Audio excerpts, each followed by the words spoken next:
Welcome to our tutorial on using the Check Sketch for Feature command.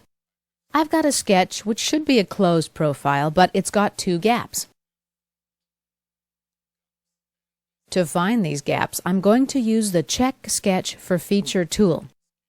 Let's find it by opening the Tools menu, selecting Sketch Tools, and select Check Sketch for Feature. We can choose from a number of features for which we'd potentially be using this sketch. Let's select Surface Extrude. Click Check.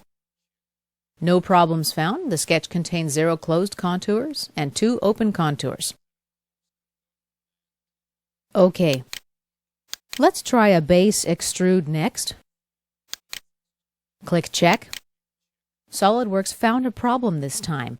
The sketch has more than one open contour. Let's click OK. As you see, the problem is highlighted in the graphic area. We'll select this line and click Delete. Now let's grab this point and drag it up.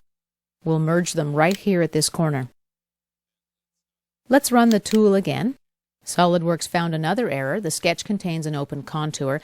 It is highlighted in our workspace. Let's click OK. Delete this line. Now we'll drag this line up to this vertex. Let's click Check. No problems found. The sketch contains 1 closed contour and 0 open contours. Let's click OK. Now we're ready to create our extrude.